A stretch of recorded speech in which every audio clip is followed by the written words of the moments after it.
Oke Bang, gimana rasanya berada di Lawang Park saat ini?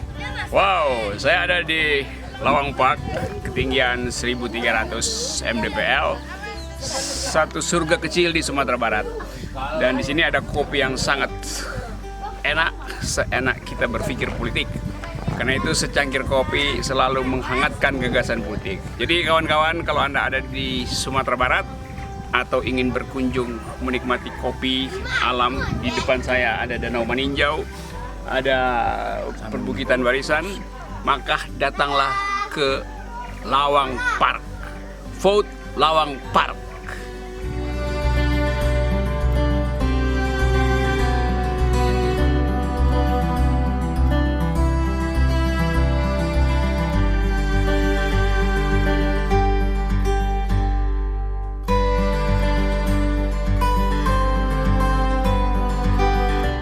Selamat pagi, kita hari ini di Lawang Park bersama dengan Bang Rocky Gerung, yang mana kita akan mendiskusikan dengan politik dalam secangkir kopi. Asik. Dari Lawang Park, Sumatera Barat. Bang, kira-kira pandangan Abang tentang kondisi politik hari ini yang sedang carut marut, yang sedang dungu ya, kalau mengutip bahasa Abang. Kemudian kita kaitkan dengan founding father yang banyak berasal dari Sumatera Barat. Kira-kira bagaimana Bang pandangan Abang? Nah, itu pembicaraan pagi yang sangat produktif karena kita lagi alami defisit pikiran politik gitu. Itu yang menyebabkan politik kita hari-hari ini seolah-olah nggak maju tuh, jalan di tempat juga nggak tuh. Padahal di depan kita ada kampung Buya Hamka, Maninjau, tempat para pemikir awal, ada Koto Gadang, ada Sultan Syahrir, Hatta. Jadi bukit ini sebetulnya menyaksikan dan memberi kita pelajaran bahwa sejarah pikiran itu nggak mungkin ditinggalkan. Jadi Indonesia mesti kembali pada sejarah pikiran, dan Sumatera Barat, Padang terutama, Minangkabau, Bukit Tinggi itu surplus pikiran dari awal kemerdekaan. Kita sebut aja siapa aja tokoh yang ada di Jakarta yang berasal dari Minang pada zaman kemerdekaan, dia selalu datang dengan pikiran, dengan akal sehat. Karena itu pertengkaran pikiran di awal Republik selalu tumbuh karena perbedaan argumentasi itu. Nah, kita hari ini bertengkar karena sentimen, bukan karena argumen tuh. Jadi saya senang ada di Lawang Park. Saudara Febri, teman saya. Ini Jul yang tadinya politisi, masih berpolitik, tapi kemudian mencari spot baru, yaitu mengaktifkan sebut aja adat untuk dinikmati sebagai, bukan sebagai tontonan tapi sebagai tempat untuk merenung ulang. Jadi ini bukit untuk merenung ulang pikiran. Dan anak muda sebenarnya millennials harus kembali pada hakikat dasar politik. Politik itu adalah mengolah akal, mengolah pikiran. Dari zaman Yunani politik artinya berargumentasi dengan akal pikiran. Nah, milenial seharusnya tumbuh dengan argumentasi. Itu dasarnya tuh. Nah, kalau kita sambil ngopi misalnya, kopi itu selalu menghangatkan pembicaraan. Apalagi bicara politik dengan kopi itu sempurna.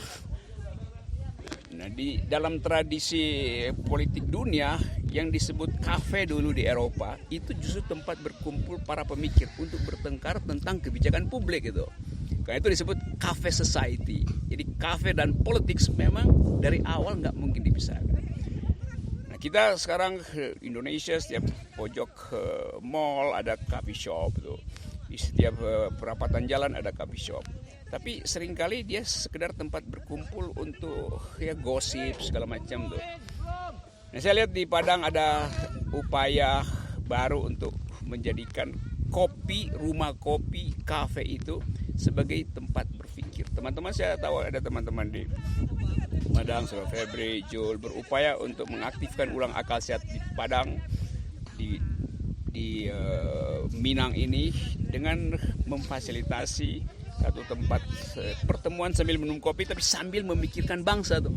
Jadi berkopi dan berpikir dan mengaktifkan akal sehat demi kemajuan bangsa, itu adalah tugas milenial. Saya kira itu pesan saya tuh. Dari Bang Jul, kira-kira Bang tentang politik gagasan yang diusung kemudian supaya generasi milenial itu melek harus berpolitik dan harus punya gagasan. Jadi bukan hanya politik yang pragmatis. Nah, kira-kira gimana pandangan Bang Jul nih yang mengusung tagline politik gagasan ini kan? Ya, itu penting. Makasih Feb. Ini sebetulnya guru saya itu Febri ini. Jadi politik gagasan itu berpolitik bukan berjanji. Sekarang kan yang menjadi ini teman-teman milenial, anak-anak muda ini, mereka menjak para politisi itu adalah mereka orang-orang yang hanya berjanji. Nah, politik gagasan ini maksudnya kita sebelum masuk ke dunia politik itu kita sudah membuat suatu gagasan-gagasan di suatu daerah yang mempunyai potensi apa yang kalau saya memang bestnya di bidang pariwisata. Seperti di Buya Hamka kita lagi bikin konsep sekarang kampung religi dan dakwah. Dengan Febri di Palupu kita lagi coba sekarang menawarkan kepada masyarakat untuk menjadi sentral kopi yang terbesar di Sumatera Barat. Nah, artinya ketika kita tidak berjanji lagi dalam politik, mau duduk mau tidak, nanti yang penting kita sudah berbuat dengan masyarakat kita sudah buktikan bahwa apa-apa yang sudah kita lakukan itu bisa dinikmati oleh banyak masyarakat. Jadi kita tidak ada beban.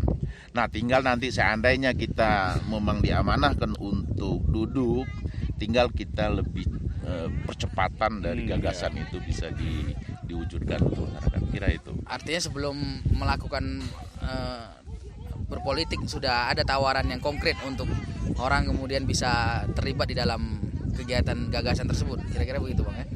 Betul, jadi kita merubah cara pandang dari para politisi sekarang yang mereka sering mengatakan nanti kalau saya duduk saya akan melakukan ini. Nah, sekarang kita rubah, kita coba, kita berbuat saja dulu, dan ketika misalnya apa yang kita lakukan itu berdampak secara ekonomi kepada masyarakat. Saya di Mandeh itu 3 tahun dengan teman-teman untuk membangun Mandeh, dan alhamdulillah masyarakat sekarang yang tadinya mereka tidak, dulu baru 2 perahu wisata di situ. Sekarang ini perahu wisata itu sudah 390 banyaknya. Nah, itu yang artinya janji adalah gagasan yang sudah terlihat gitu. Betul. Orang bisa lihat 300 perahu itu adalah hasil dari gagasan yang cerdas dan berakibat. Kira begitu. Kira-kira ke Bang Rocky lagi. Perlu nggak Bang Rocky hari ini politisi yang banyak hari ini kemudian memimpin negara ini yang banyak yang punya tidak gagasan yang yang logis, yang kemudian itu perlu nggak dia banyak belajar dari tokoh-tokoh pendahulu Republik ini ya, apalagi tokoh-tokoh dari kita dari Sumatera Barat. Kira-kira ya, itu bukan sekedar perlu, itu memang wajib, sebab gudang gagasan itu bukan di Jakarta. Jakarta itu tempat mengolah politik dalam pengertian politik sehari-hari, yaitu transaksi, tukar tambah. Tapi gagasan itu menetap di dalam sejarah, dalam ingatan, karena dia bermutu tuh. Politik bisa hilang dalam 2-3 hari, begitu koalisi berubah, politik berubah lagi.